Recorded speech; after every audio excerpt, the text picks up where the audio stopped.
Hi everybody, I'm Sam Sandiford from BitMEX.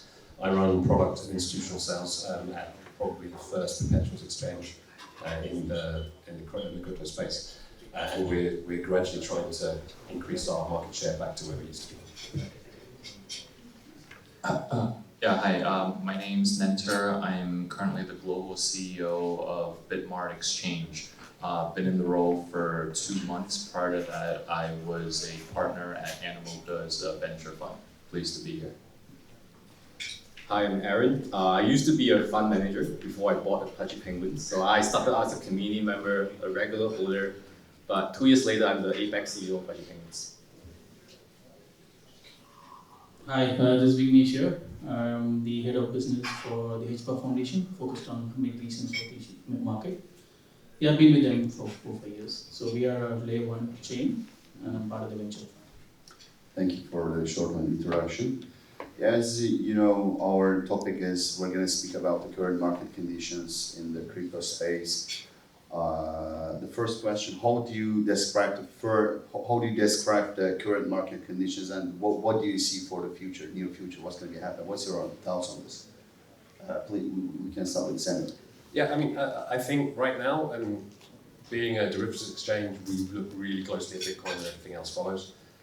We've been range bound for the last month. Everything seems to be a little bit on hold, but you go back 3 months and we were below 70K. So we're higher than we were.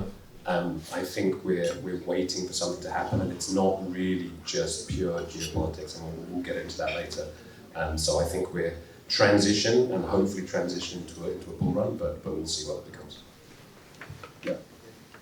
I guess, current market, I guess I would describe it, it's really somewhat bifurcated at the moment. When you look at, as just mentioned, Bitcoin, it's even though there's been a lot of issues geopolitically and such, it's still holding up, fairly strong, above 105K. But I think when I look under the hood at sort of the altcoin market, that tends to be suffering at the moment. And I think largely because of token standards, because of the money that's been drained out of the crypto ecosystem, over the last year or so, with a lot of these, token launchers, market makers. There's a lot of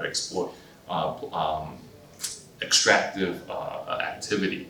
And that's why I see more, whether or not it's liquid funds, venture funds, these hybrid funds, they've been putting their effort into investments that actually can generate liquidity. So that's why everyone's been doing these treasury deals via private investments and public equities. And I think this is a trend that I don't necessarily see ending in the short term. And plus with the massive unlocks from venture funds that came about 2021, 2022, I think that continues to be an overhang for the broader altcoin market. I ran into one former portfolio company at permissionless, and he was telling me there's 1% unlock every month, and this is going to be happening for the next 24 months. So it definitely it's a tale of two markets. On one hand, you have the majors that are getting a constant bid from these treasuries. On the other hand, you're sort of you're in a tough place. At least I would say, at least for the next 12 to 24 months or so. So do you think that there will be alt season for the next cycle? I believe in seasonality. I believe in cycles. I do believe the current market structure, we should try to keep an open mind and view things differently. Is there a super cycle? I don't know. Maybe for Bitcoin, but in terms of just looking at the millions of tokens that have been created, some VC backed, others not, I think you can't deny the supply and demand dynamics, right? The fact is there's just too much supply, not enough demand. I mean, that's why a lot of folks tend to focus these days more on what's going to generate institutional demand, because that's sort of the only demand that's strong enough to actually pick up and absorb that supply. Retail, as we know it, I think the folks that, obviously there's still a lot of folks that can be converted and onboard into Web3, but someone was saying yesterday at a keynote at the main event that, onboarding the next billion users, it seems like a lot has been onboarded, it's been happening, but whether or not, is there buying capacity from these users? That's the question. And so far, I think we've seen from what happened with, all these meme coins and, rug pulls that, billions have been sucked out. Actually, industry is changing, but yeah, we'll see what's going to be happening. Please. Yeah, I think I agree with Matt there. I think venture is not in a good spot right now. No one's doing venture deals. But I would say that Bitcoin is viewed as a commodity right now. Like there's like 60 to 70 Bitcoin treasury company popping up in the world. Even I actually invested in Malaysia's first ever crypto fund management company. In fact, we are seeing demands up to $100 of million of institutional demand on like assets like Bitcoin, ETH. So yeah, I think right now the current market, the insti flow is here. I think it will continue. I think the price reflects the market. I think Bitcoin is like 105,000 USD still, and auth is not running. So I think we're going to continue to see this trend, and I think this is great for retail eventually, right? Because when your mom and your father and your big companies in your country are into Bitcoin, that actually creates confidence in retail. And when retail is confident, they will spend, right? They're like, what is this ecosystem? And I hope that Pudgy will be in a good position, or at least Igloo, which is the company behind Pudgy. We also have Abstract, our layer 2 consumer chain. I hope that we are, when the super cycle comes, we are in a good spot to capture all this value where all the consumer spendings are coming into the market. And I believe that we are at this stage where we have so many innovative tech of the last 10 to 15 years, but we don't really have innovation on culture, fun, and identity. And that's really what we're innovating, right? We need to build products that people love, people enjoy using, that they don't feel like it's super technical to use. I think that would be the trend that we are actually architecting into. Okay. Yeah. Thank you. What's your perspective, Vignesh, as a VC? Yeah, from our side, we don't consider ourselves a VC because we are a foundation. Okay. So our focus is ecosystem. So at least I can say from a layer 1, how we look at it. For us, we are a predominantly an American-based firm. So it's good for us with current administration supporting us. So it's basically opening us, especially from the traditional investment side. So we see a lot of B2B kind of ecosystem driving, especially in the RWA. Before it was just stocks. Now we see institutions coming in, deploying, and we are talking to family offices, institutions, funds. They are all ready to deploy at least 10-20% of their assets on chain. Starting with money markets, treasuries, commodities, so you name it, everything is coming slowly. And with stablecoin, getting acceptance, I think it's going to be big. And we are actively deploying. I know VCs are not deploying, but we are. Okay. So we are actually working with startups because it's the time to build. And we see a lot of seriousness, right? And the B2B side, of course, on the B2C side as well. But on the B2B side, we see a lot of seriousness coming in. We have companies that's basically setting up in Middle East now. A lot of these setting up in Abu Dhabi, based in Dubai, I know how it is. So very serious because the framework is all set. In Dubai and Abu Dhabi, it's very, very good frameworks they've set, especially on the security token, compliance, everything is set. We see a lot of these American firms setting up their operations in Abu Dhabi, ADGM and UAE, and we have some very good deals coming through. What's happening, what's interesting is they are bridging the traditional finance with DeFi. So what's going to happen, we see, is there's going to be a combination where we're going to use the collateral from the centralized finance side and how we're going to bridge it to the decentralized finance. And I think stable coins will be the key. And eventually banks have to adopt it. And we think that's going to basically change the revolution. And that's why we are actively deploying. So if anybody's there, I'm happy to discuss. Thank you. Thank you for the... Can I just echo on the stablecoin point? I think what we're seeing right now is a sort of fueling stage. Big institutional money is getting ready to deploy into crypto, and they're comfortable with stablecoins. They can use stablecoins already to trade on derivatives with collateral, but they're not fully deploying it into other things yet. So we're seeing a little bit of a race as to which stablecoins will win. JPMD obviously came out fairly recently. Ripple is doing a big push with Ripple Dollar. That universe will consolidate first while these institutions get more comfortable. They're late to the party, but they have the big bucks and they'll be pushing probably in 6 to 12 months' time. If the opportunity arises sooner, some of them will go faster. Yeah. Thank you. Right, I'm heading the next question. The question is, what macroeconomic or regulatory trends are having the biggest impact on the Web3 right now? Yeah, we can start with the center. So again, I mean, it's one word and it's really Trump. The changes in the US this year have been remarkable in their pace. From a personal side on BitMEX founders were pardoned for their charges earlier in the year. That happened over the course of 3 weeks. So everything is moving fast. It might change back even during Trump's administration, we don't know.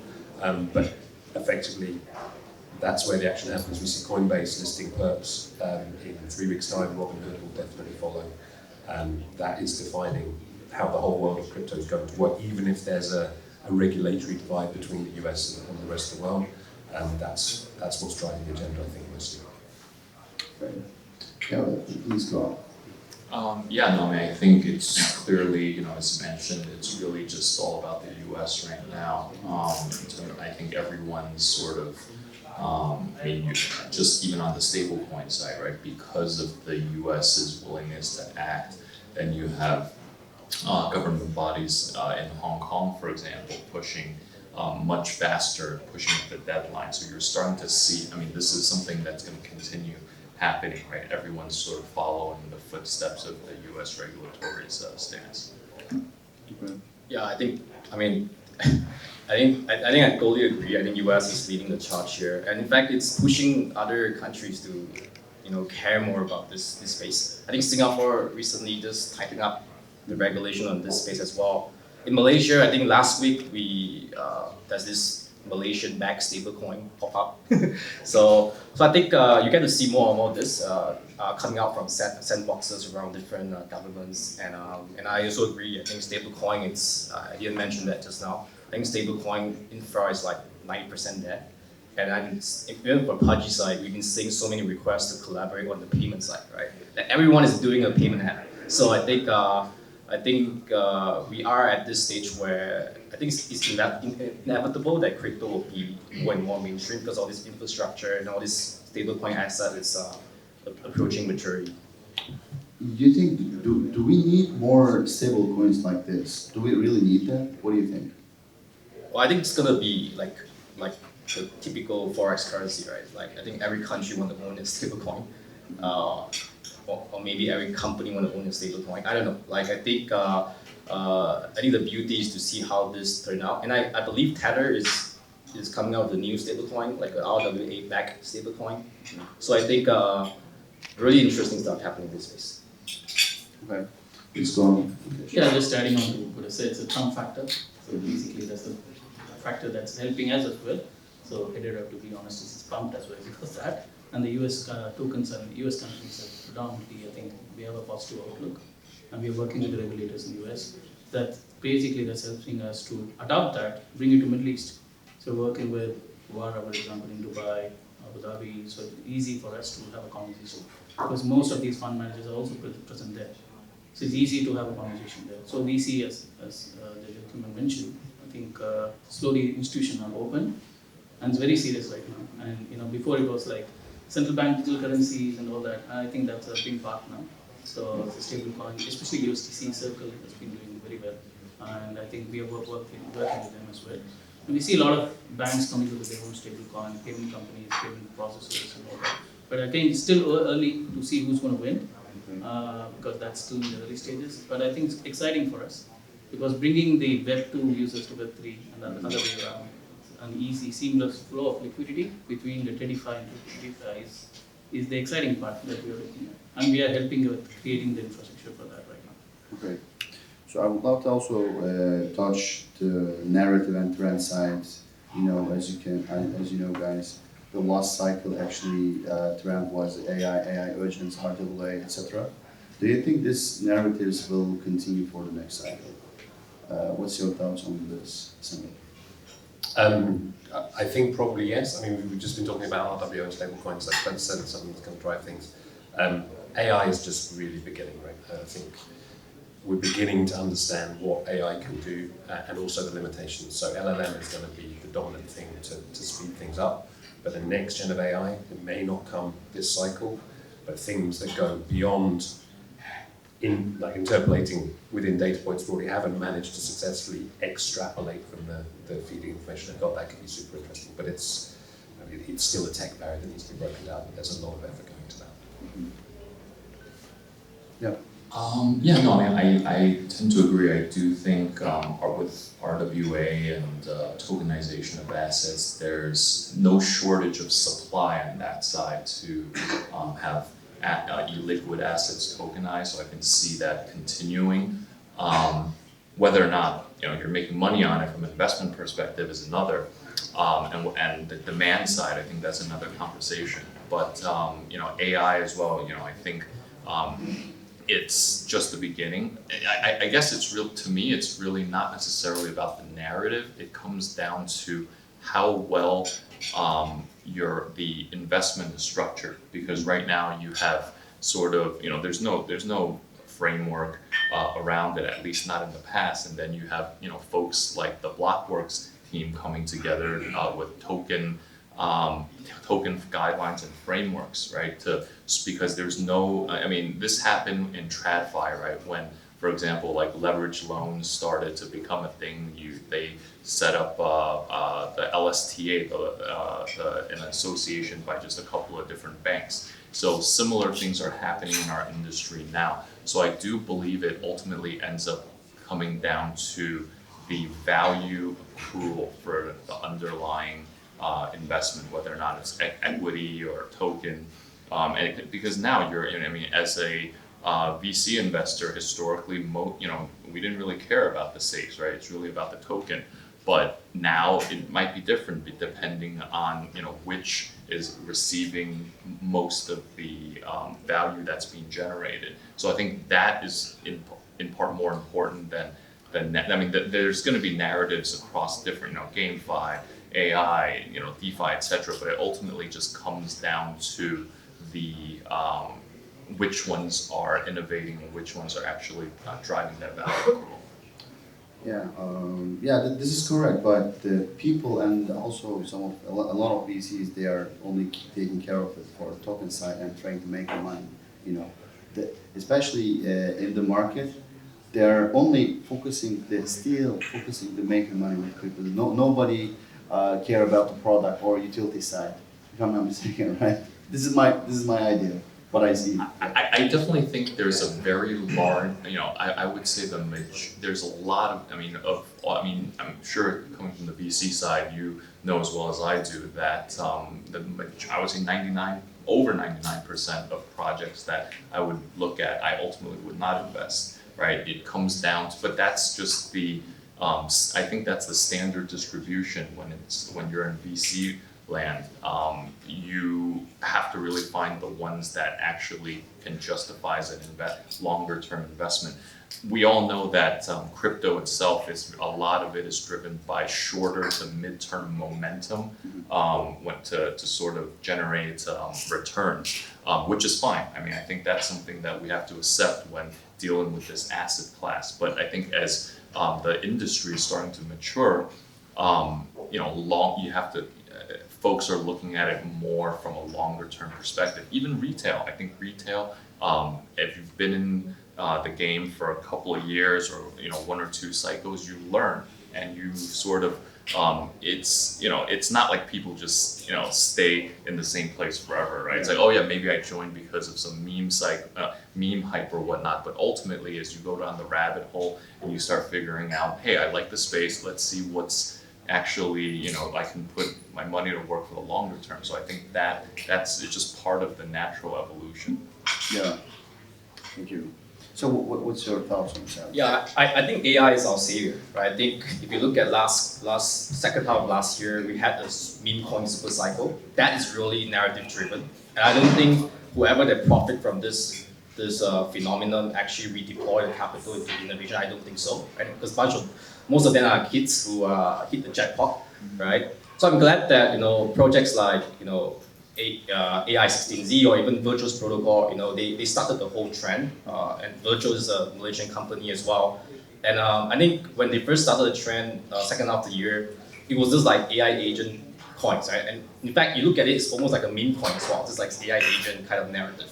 But this year is a bit different, right? This year they are innovating stuff like agent-to-agent commerce protocol, right? Basically, they are building a future where your agents are working for you. They are automating all your tasks and workflow. And how do they communicate with each other, right? And I think crypto plays a huge part in this because crypto is the only asset that can be the currency between all these AI agents, and that basically help us in our productivity in our work, right, day to day. And if I'm not mistaken, like 99%, like by the end of this year, 99% of programming and coding is going to be coded by AI agents, right? Human are not even coding. We are not even using like Google search to search for stuff anymore. We just use our chat GPT, right? So I think this is a blessing to the industry, not just crypto, but to the whole world. And I think crypto is at the center of it. And it's really like a user onboarding, user experience kind of innovation. This space is so exciting. There's so many things to be seen, and I'm glad that we moved away from meme coin to this kind of phenomenon. And then we have the institutional flow as well. I think we are in a very good spot to really to make really crypto mainstream. Mm-hmm. Thank you. But for the meme coins, I think especially last cycle, beginning of the 2025, they're just getting all liquidity in the market, right? That's why maybe alt season also a bit delayed. That's why I don't like meme coins, just to be honest. Yeah, just adding on from my side, I think RWA is already in. It's almost in the mature. The trend is already mature. We see a lot of things going on. But from the AI side, it's still early. So I've been talking to the leading companies like Stability.ai, OpenAI, and Google. I've been talking to them, to the leadership. I think it's still early, but I think especially I work a lot in the media and entertainment space. I see the lot of opportunity on the B2C side of things. I think it's going to revolutionize a lot. And we are working with large Oscar winners, Grammy Award winners. They're coming out with new age media IPs using AI. You can call them as avatars, or you can call them as agents. So eventually they're all going to converse with their fans.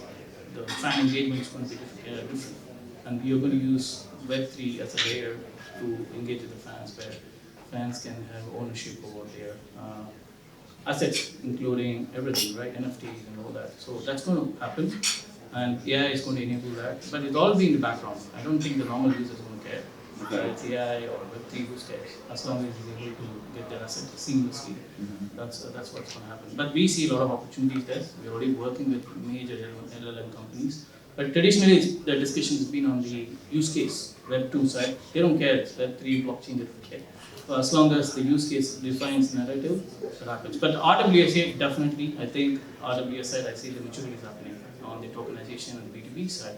But on the BTC side, we basically make sure it's more use case defined. Because the normal user, we want to bring it in, and he just wants to engage for entertainment industry, I would say, where we're using AI as a token for basically giving ownership to the fans. So companies like Republic, you might know, they're one of the largest on the side.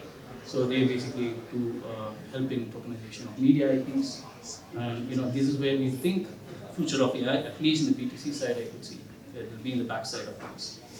Okay, thank you. So this question actually coming from my end, it's about the Bitcoin ecosystem and Bitcoin price.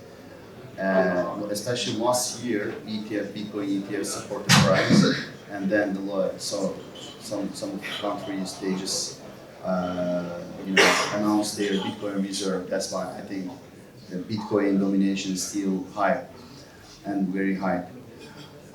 In this scenario, what do you see for the next years or next cycle for the Bitcoin side? What's going to be happening? What's your expectation? So we're predominantly a Bitcoin exchange, so this is quite close to our heart. We've already said Bitcoin is becoming more of a commodity, and I think with that it becomes a reserve at the same time. So you mentioned countries putting up a reserve, so we see the only way is up now. Our founder Arthur Hayes likes to call big numbers, 250k by the end of the year. I'm going to disagree with him publicly that we don't get there that quickly, but if we're around 150k by the end of the year, I wouldn't be surprised at all. I think there's definite, there needs to be a trigger, and the actions in this, a little bit east of this part of the world recently haven't really pushed things up, but there'll be something over the next 3 to 6 months that gets us probably to 150k. And then you can see Arthur will be writing about 500k or $1 million. Hopefully it's going to be at the Some people like to sell their own book. Hopefully it's going to be so yeah, we can continue with you.